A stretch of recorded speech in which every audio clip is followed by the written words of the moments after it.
ಪುತ್ತೂರಿನಲ್ಲಿ ಒಂದು ಬೆಳವಣಿಗೆ ನಡೆದಿದೆ, ನಿಮ್ಗೆ ಗೊತ್ತಿರಬಹುದು. ನಿಮ್ಗೆ ಏನ್ ಅನಿಸುತ್ತೆ ಆ ಪ್ರಕರಣವನ್ನು ನೋಡುವಾಗ, ಅದನ್ನು ನಿಭಾಯಿಸಿದ ವಿಧಾನವನ್ನು ನೋಡುವಾಗ ನಿಮ್ಗೆ ಹೇಗೆ ಅನಿಸುತ್ತೆ? ಅಂದ್ರೆ ಅಲ್ಲಿಯ ಶಾಸಕರು ಅದರಲ್ಲಿ ಮಧ್ಯಪ್ರವೇಶ ಮಾಡಿದ್ರು, ಮಾತ್ರ ಅಲ್ಲ ದಕ್ಷಿಣ ಜಿಲ್ಲೆಯ MP MLA ಗಳು ಕೂಡ ಅದರಲ್ಲಿ ಮಧ್ಯಪ್ರವೇಶ.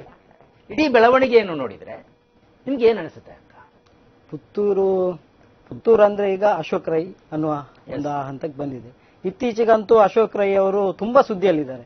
ಯಾಕಂದ್ರೆ ಪುತ್ತೂರಿಗೆ ಇಷ್ಟು ಆ ಒಂದು ಶಾಸಕರನ್ನು ಏನು ಕಂಡಿದೆ, ಅದರಲ್ಲಿ ಅಶೋಕ್ ರೈ ಅವರು ತುಂಬಾ ಅಭಿವೃದ್ಧಿಯನ್ನು ಮಾಡ್ತಾ ಇದ್ದಾರೆ. ಬಾರಿ ಅಭಿವೃದ್ಧಿಯ ವಿಚಾರಕ್ಕೆ ತುಂಬಾ ಸುದ್ದಿಯಲ್ಲಿದ್ದಾರೆ. ಬೇರೆ ಯಾವುದೇ ವಿವಾದಕ್ಕೋಸ್ಕರ ಅಲ್ಲ. ಈಗ ಪುತ್ತೂರಿನ ಬೇರೆ ಶಾಸಕರಾಗಿರೋರೆಲ್ಲ ತುಂಬಾ ವಿವಾದದಲ್ಲಿ ಸುದ್ದಿಯಲ್ಲಿದ್ದಾರೆ. ಈಗ ಪ್ರಸ್ತುತ ಶಾಸಕರಾಗಿರುವ ಅಶೋಕ್ ರೈ ಅವರು ಅಭಿವೃದ್ಧಿಯ ಕಾರಣಕ್ಕೆ ತುಂಬಾ ಸುದ್ದಿಯಲ್ಲಿದ್ದಾರೆ. ಇದು ಇವರಿಗೆ ಬಿಜೆಪಿಯವರಿಗೆ ನೋಡ್ಲಿಕ್ಕೆ ಆಗಲಿಲ್ಲ.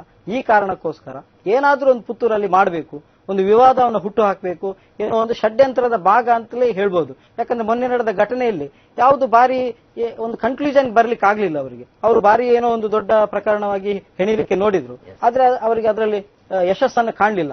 ಅದು ಏನು ಅವರು ಬಂದ ಕೂಡಲೇ ಅದನ್ನು ಟುಸ್ಸು ಪಟಾಕಿ ಅಂತ ಹೇಳಿದ್ದಾರೆ, ಅದೇ ಆಗಿ ಹೋಯ್ತು. ಒಂದೇ ದಿವಸದಲ್ಲಿ ಸಂಸದರು ಬಂದರು, ಶಾಸಕರು ಬಂದರು, ಜಿಲ್ಲಾಧ್ಯಕ್ಷರು ಬಂದು ಬಿಜೆಪಿದ್ದು ಎಲ್ಲರೂ ಬಂದು ಮುಗಿಬಿದ್ರು, ಅಲ್ಲಿ ಮಾತಾಡಿದ್ರು. ಆದ್ರೆ ಏನು ಅಲ್ಲಿ ಸತ್ಯಾಂಶ ಇಲ್ಲ. ಆ ಬಿಜೆಪಿಯ ಒಂದು ನಾವು ಸಂತೋಷ ಪಡಬೇಕೀಗ ದಕ್ಷಿಣ ಕನ್ನಡ ಜಿಲ್ಲೆಯವರಾಗಿ. ಏನಂದ್ರೆ ಬಿಜೆಪಿಯ ಶಾಸಕರಿರ್ಬೋದು, ಸಂಸದರಿರ್ಬೋದು, ಅವರು ಬೆಂಕಿ ಹಚ್ಚುವಂತಹ ವಿವಾದದ ಮಾತುಗಳನ್ನು ಹೇಳ್ತಾರೆ. ಅದಕ್ಕೆ ಇವತ್ತು ಜನರು ಸ್ಪಂದಿಸ್ತಾ ಇಲ್ಲ. ಜನರ ಸ್ಪಂದನೆ ಬಾರಿ ದೊಡ್ಡ ಮಟ್ಟದಲ್ಲಿ ಇಲ್ಲ. ಅದಕ್ಕೂ ಆ ಬಿಜೆಪಿಯ ಒಂದು ಏನು ಅವರ ITI ಸೆಲ್ಲಿನ ಕಾರ್ಯಕರ್ತರ ಹಾಗೆ ಅಲ್ಲಿ ಕೆಲವೊಂದು ಮಾಧ್ಯಮಗಳು ಸ್ವಲ್ಪ ಅವರ ಪರವಾಗಿ ಸುದ್ದಿಯನ್ನ ಮಾಡಿದ್ರು. ಒಂದು 7 ಮಾಧ್ಯಮಗಳ ಮೇಲೆ ಕೇಸು ದಾಖಲಾಗಿದೆ, ಇವತ್ತು FIR ಆಗಿದೆ ಅವರ ಮೇಲೆ. ಈ ರೀತಿಯಾಗಿದೆ.